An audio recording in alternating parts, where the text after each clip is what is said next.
Belakangan media sosial dihebohkan dengan video seorang ibu yang hampir melempar bayinya ke rel kereta di stasiun Pasar Minggu, Jakarta Selatan. Banyak yang menduga jika sang ibu tersebut mengalami kondisi baby blues.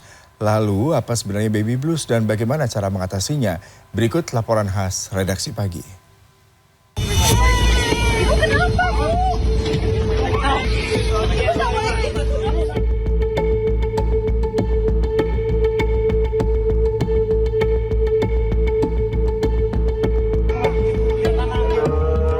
Baru-baru ini media sosial dihebohkan dengan video viral aksi seorang wanita dengan membawa bayi hendak melakukan upaya bunuh diri di perlintasan kereta api stasiun Pasar Minggu, Jakarta Selatan.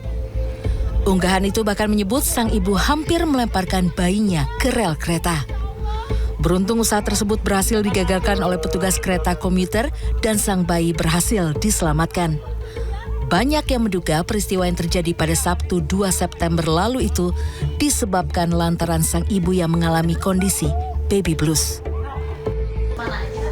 Usai melahirkan, seorang ibu memang berpotensi mengalami sindrom baby blues. Lantas, seberapa jauh masyarakat mengenal istilah baby blues? Stres pasca melahirkan mungkin saya nggak seberapa paham detailnya. Tetangga saya itu ada yang kena baby blues itu sampai masuk ke ini masuk jiwa. Dia nggak mau mendekati anaknya, intinya nggak mau bingung lah. Maksudnya anaknya kenapa itu dia bingung. Sebenarnya nggak tahu sih baby blues itu apa, tapi yang saya tahu sih kayak ada kedepresian dari ibu itu habis melahirkan, ya itu aja yang saya tahu. Menurut dosen psikologi klinis Universitas 17 Agustus 1945 Surabaya, Jawa Timur, baby blues adalah kondisi muram yang menyebabkan seorang ibu merasakan sesuatu yang tak bisa ia kontrol hingga mengalami perubahan perilaku setelah melahirkan. Ibu yang mengalami sindrom baby blues umumnya pernah mengalami permasalahan atau perbuatan yang tidak menyenangkan, bahkan abusive atau penyiksaan yang tidak selesai.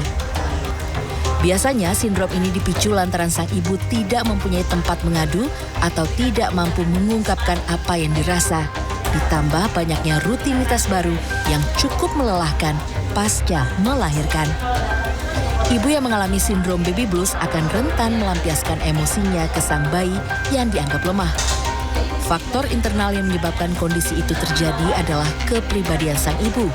Misalnya, ibu yang sensitif tanpa disadari akan mudah berpikir hal negatif atau merasa sedih yang mendalam.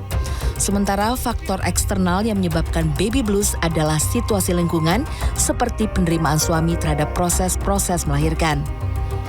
Seorang ibu yang mengalami sindrom baby blues dapat dikenali dari beberapa gejala, di antaranya mengalami perubahan suasana atau mood swings, tiba-tiba merasa sedih yang mendalam, hingga terus-menerus menangis, mudah merasa cemas berlebihan terhadap sesuatu, hingga tidak mampu melakukan apa-apa.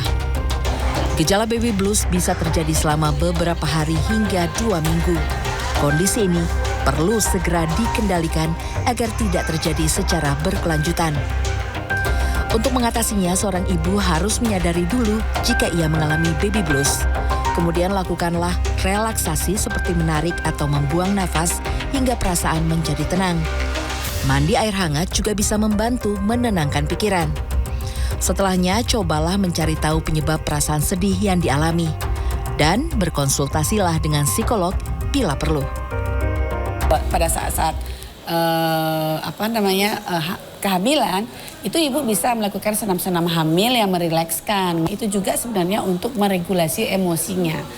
Ya, supaya ibu tuh menjadi tenang, kemudian mungkin terregulasi dengan emosi-emosi sebelumnya. Kalau memang ada pada saat itu bisa dikeluarkan, nah seperti itu. Sehingga pada saat melahirkan itu udah beres problemnya.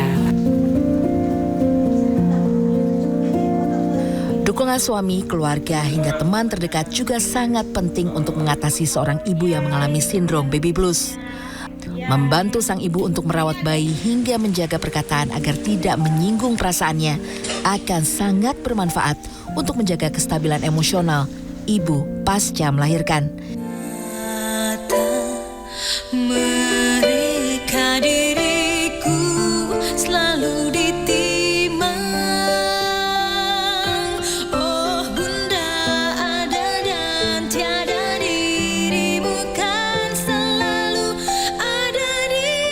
Tim Liputan CNN Indonesia.